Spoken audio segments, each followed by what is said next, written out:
era o pior momento da minha vida, literalmente.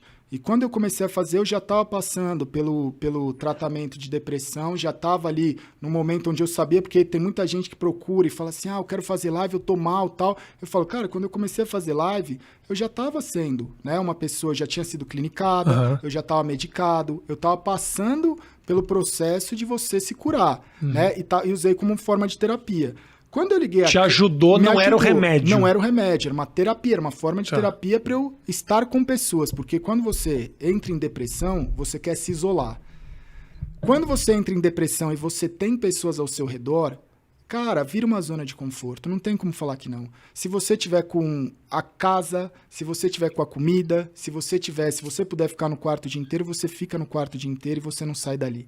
No meu caso, eu tava sozinho. Então era um negócio de tipo assim, se eu ficar deitado, amanhã eu não tenho onde dormir. Eu já não tenho muito o que comer. Se eu não for atrás do que comer, eu não vou ter nada absolutamente. Então, quando eu olhei aquilo, eu falei, eu preciso fazer coisas. Eu tentei pensar de uma maneira racional. Eu falei, eu preciso fazer coisas que vai doer, mas se eu não fizer isso, acabou. Então, eu falei, eu preciso seguir a terapia, porque é isso que salva, não sou eu que salvo, não é você, é médico, é remédio, é terapia, é os profissionais de saúde que salvam. Eu preciso seguir tudo que eles me passarem, eu preciso fazer exercício, porque eu falei, cara, o exercício é uma forma de eu tirar a raiva dentro de mim, a depressão é raiva acumulada. Então, se eu correr 5 km por dia, eu vou tirar uma raiva de mim muito grande. Quando eu vi, eu estava correndo 10, 12 km todo dia. E a alimentação, porque é uma coisa que uma coisa junta a outra. Eu falei, se eu fizer os 3, eu vou estar bem. Quando eu olhei e falei assim, o que mais que eu posso fazer? Porque eu estou isolado. Eu tenho meu computador, eu tenho internet, eu conheço dos jogos, sei que esse mercado de streaming é algo que pode, né, já estava crescendo, mas eu acho que ainda está no começo, porque a internet, jogos, você está sempre no começo. Parece que sempre está bombando, mas sempre tem gente que não sabe o que é. Então você tem sempre gente nova para chegar. E aí eu olhei e falei, quer saber, velho, eu vou fazer a stream, mas eu não vou fazer só a stream para criar conteúdo, eu vou fazer stream para criar relação. Porque é isso que eu tô precisando. Eu preciso me relacionar. Perfeito. E aí, quando eu comecei a fazer live, tinha 5 pessoas, 10 pessoas, eu comecei a trocar ideia com o cara de vida. Eu comecei a trocar ideia, que o cara entrava lá e falava, você vai jogar o quê? Eu falava, sei lá, velho, mas que bom que você tá aqui, porque agora eu tenho com quem conversar. Ótimo. Então, legal. O que eu vou jogar virava o plano de fundo para alguma coisa que eu tava trocando ideia de algum assunto, ou de alguma coisa boa. E aí começaram a surgir dúvidas de tipo, cara, você tá chapado? Você tá drogado? O que é? Eu falava, mano, eu tô tomando remédio. Mas você tá tomando remédio por quê? Pô, porque aconteceu isso, isso e isso. E aí, quando as pessoas começaram a olhar e falar assim, cara, mas por que você tá falando isso? Um streamer não fala isso.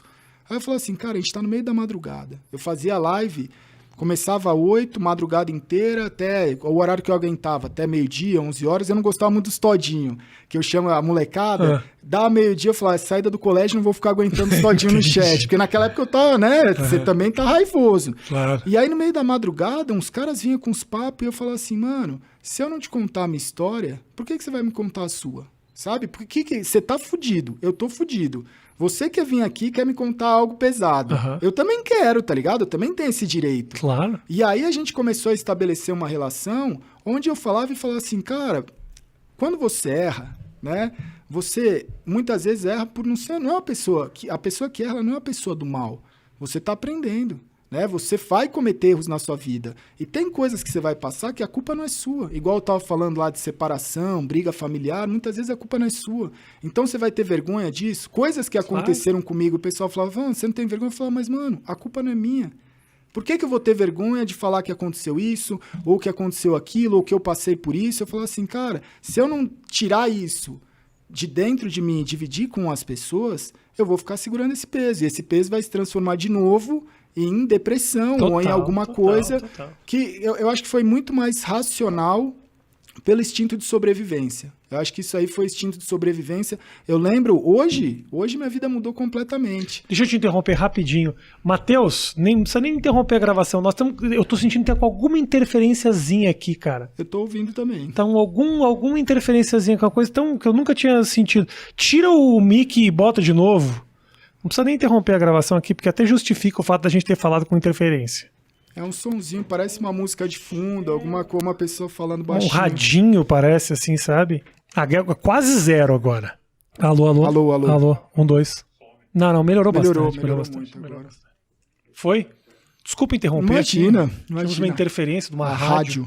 Por favor, o pessoal do Horário do Brasil, não transmite mais enquanto eu tô gravando aqui, tá bom? Um abraço pra você. Interrompe. O cara tava abrindo o coração aqui pra mim. Me fala, deixa eu te perguntar, tu tava falando a respeito da depressão, aquele momento que você falou que era um momento familiar muito complicado. Sim. O que exatamente estava acontecendo dentro de casa para que você... A não ser a questão financeira que você me disse. Não, mas você tá falando do começo. Isso. Não, o episódio da depressão foi recente. Foi eu não sabia. Foi recente, 2017. Ok. 2017. Que foi quando você começou a fazer o streaming. Foi quando eu comecei a fazer. Na verdade, eu já tinha começado a criar alguns conteúdos ali pra internet, mas já tava trabalhando nessa área de games que eu gostava.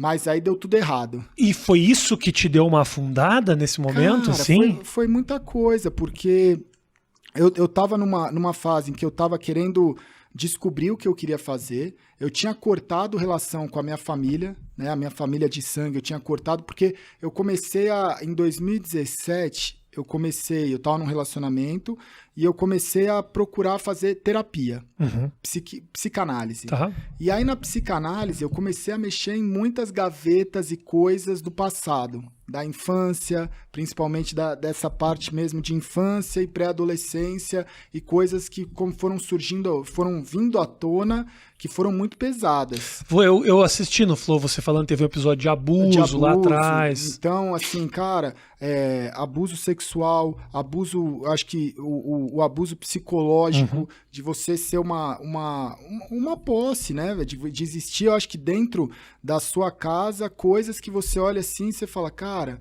é muito... Hoje eu olho e falo assim, putz, velho, eu queria ter uma família em que eu olho e falo assim, uma relação te tira um pouco da...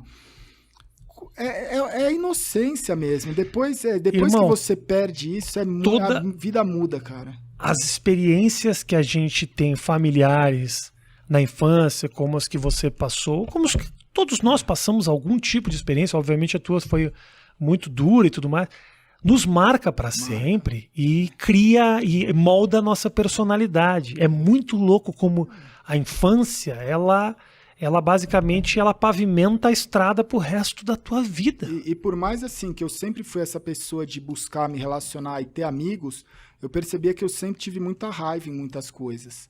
Eu sempre tive muita raiva, eu sentia muita raiva, eu tinha muita raiva. Minha mãe falava que eu tinha muita raiva com ela e ela não sabia o que era. Sabe? Só que o seu cérebro, ele vai de alguma forma bloqueando aquilo, deixando aquilo de lado, escondendo aquilo para você mesmo. E eu acho que você vai passando isso, só que vai internalizando de uma forma que cada um tem um jeito. Então, eu olho assim e falo várias coisas. Hoje eu consigo entender as atitudes que eu tive na minha infância e na minha pré-adolescência, que eu falo, mano, que doideira, velho, não era culpa minha. Isso eu acho que é um negócio, porque eu virava e falava assim, mano, eu não quero ir pra balada. Quando eu era, tipo, sabe, negócio de matinê, eu odiava matinê. Eu odiava ver o relacionamento assim, tipo, eu nunca tive na época da pré-adolescência e da adolescência, aquele desejo louco de, nossa, eu preciso ficar com uma garota, eu preciso sair pra paquerar. Eu olhava aquilo e, de alguma forma, aquilo não me fazia bem. E eu não entendia o que era. E eu olhava e falava assim, mano, será que eu sou estranho? Né? Será que por que eu não sinto isso? Né? E várias outras coisas que eu acho que você vai vivenciando e que você não sabe o que está acontecendo, né? Em relações, às vezes você vê relações do seu amigo, da sua amiga, na casa dele, você olha a família, você olha e fala assim, nossa, é assim, sabe? Total. Então, eu acho que hoje eu olho e eu consigo entender e olhar e falar assim, caramba, velho, é uma paz de você saber que você não era tão diferente, né? Porque eu acho que a gente vive isso hoje o que eu busco, né, nas streams, na tribo, é você poder ter um lugar onde você se aceite. Que eu acho que é isso que muitas vezes as pessoas mais machucam. Ela olha aquilo e ela fala assim, putz, eu tenho que ser desse jeito, eu tenho que ser daquele jeito. E aí, eu acho que quem passa por isso mais sabe, assim, de você olhar e falar assim, caramba, velho, você não quer ser daquele jeito. Muitas vezes você nem sabe o porquê que você é daquele jeito, a culpa não é sua, mas você não consegue, a sua cabeça, ela fez com que quase que apagasse, e aí através de um trabalho de psicanálise ou alguma outra terapia, você relembra e traz muitas coisas que é muito duro, mas eu falo assim, mano, que bom que eu fiz, sabe? Que bom que é um negócio em que hoje todo aquele peso, eu acho que ter essa lucidez de saber que é uma merda, que eu não queria ter passado, que eu não desejo pra ninguém, não é legal, não forma, acho que caráter, não forma a resiliência, é outra coisa. Sim. Tipo, cara, você... as coisas que me trouxeram até aqui, eu não gostaria que filho nenhum tivesse isso, mas é o que me trouxe até aqui. Então, não é um motivo de Você está falando especificamente do episódio de abuso. Mas assim, eu acho que quando você tem o episódio de abuso, é uma das coisas, né? Porque ele acaba sendo uma semente de muitas outras coisas. Porque assim, o abuso sexual é uma coisa que ele te marca, ainda mais quando eu acho que é dentro de casa, numa relação, né, onde você tinha que ter a maior segurança do mundo. Com a sua mãe foi um... Exatamente. Né? Então, eu acho que assim, quando você tem esse tipo de coisa, é um episódio. Mas aí depois vem outra coisa de você, tipo, cara, você receber como se... É um golpe, né? De você dar o seu nome, que é o que você tem pro seu pai, não ter problema na empresa, e ele falir a empresa com o seu nome e você tem dívidas, né? Eu acho que são relações que você olha e fala assim, mano, que merda.